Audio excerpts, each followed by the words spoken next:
O Primeiro-Ministro propôs Elisa Ferreira ou Pedro Marques para ocupar o cargo de comissário português na União Europeia.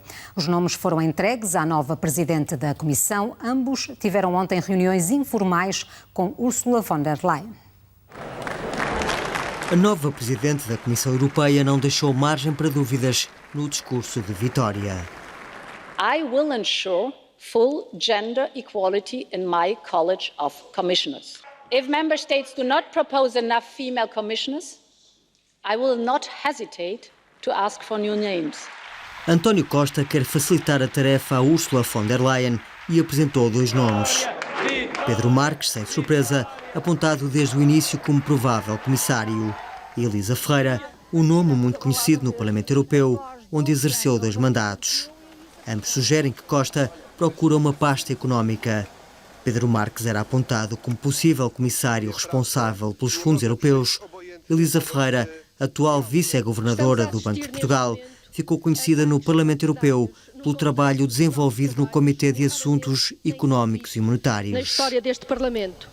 O cargo de comissária do Orçamento e Finanças poderia ser uma hipótese relevante, mas o nome de Elisa Ferreira só deverá vingar caso Mário Centeno avance mesmo para a presidência do FMI. Ambos já tiveram reunidos informalmente com Ursula von der Leyen. A RTP sabe que tem havido contactos permanentes entre a presidente da Comissão Europeia e o primeiro-ministro, mas o gabinete de António Costa não quer fazer quaisquer comentários sobre esta matéria. Von der Leyen quer a equipa definida até 26 de agosto. Entre os 28 comissários, 14 serão mulheres. Mas dos 18 países que já apresentaram nomes, surgem 12 homens e apenas 6 mulheres. Os países que indicaram nomes masculinos não deram alternativas no feminino. João Pedro Simões Dias é especialista em assuntos europeus e convidado do Jornal 2. Muito boa noite. Obrigada por ter vindo. Pedro Marques era já um candidato pré-anunciado. Elisa Ferreira responde ao princípio da paridade tão caro à nova presidente da Comissão. Qual dos 2 nomes é mais forte? Eu penso que antes de avaliarmos o peso de cada um dos candidatos, vai ser importante saber qual a pasta que vai ser atribuída a Portugal.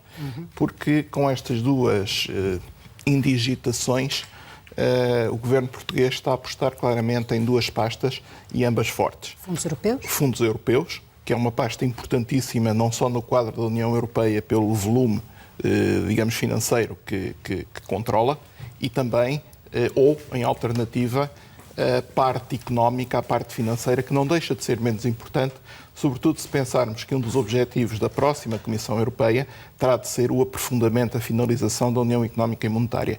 Portanto, não há dúvida que são 2 apostas de alto risco, que são 2 apostas, que a fasquia está muito elevada. Estas indigitações não é preciso dizer, digamos, para que pastas, digamos, para que setores estão a ser feitos, porque se percebe, e, portanto, não há dúvida que o Governo está a jogar uma parada alta. Vamos ver, porque, digamos, a formação da Comissão Europeia vai ter que obedecer a um conjunto muito grande de equilíbrios. Equilíbrios imensos dentro do Conselho, entre o Conselho e o Parlamento Europeu, entre os diferentes partidos que estão no Parlamento Europeu, equilíbrios de género. Portanto, vai ter que, digamos, ser um equilíbrio muito difícil que a próxima Presidente da Comissão Europeia terá que fazer. Depois das pastas distribuídas, logo se verá, digamos, qual será a bola branca e a bola preta, se, digamos, a escolha cairá para o lado dos fundos comunitários, se cairá para o lado, digamos, da pasta de natureza mais financeira. Pessoalmente estou convencido que o governo português era capaz de ter mais interesse em que estivesse um português a tutelar a pasta dos fundos comunitários. Não que um português vá favorecer Portugal, não é disso que se trata, até porque, pela própria definição, os comissários europeus têm que ser absolutamente independentes, e nomeadamente dos Estados de onde são provenientes. Mas, digamos que haveria canais de comunicação mais facilitados se essa pasta fosse atribuída a um português. Sr. com a folha de serviços de Portugal, ao nível económico e financeiro, cumprindo todas as metas e até superando os objetivos inicialmente definidos, com o prestígio granjeado também pelo presidente do Eurogrupo, Mário Centeno, até falado para a liderança do FMI. Parece-lhe que há boas razões para Portugal conseguir os objetivos que traçou neste domínio? Olha, eu diria o seguinte, essa pergunta é curiosa porque permite ambas as visões. Ou seja, não há dúvida que Portugal, sendo um dos Estados de tamanho médio da União Europeia, tem desempenhado e tem tido funções de imenso relevo no quadro da União Europeia. Teve durante 2 mandatos um presidente da Comissão Europeia, tem agora o presidente do Eurogrupo, teve um vice-governador do Banco Central Europeu e, portanto, é preciso ver que, digamos, a cota, digamos, o peso de Portugal tem sido devidamente reconhecido. Mas nós não nos podemos esquecer que há mais 27, por enquanto, países a competir e com as mesmas aspirações.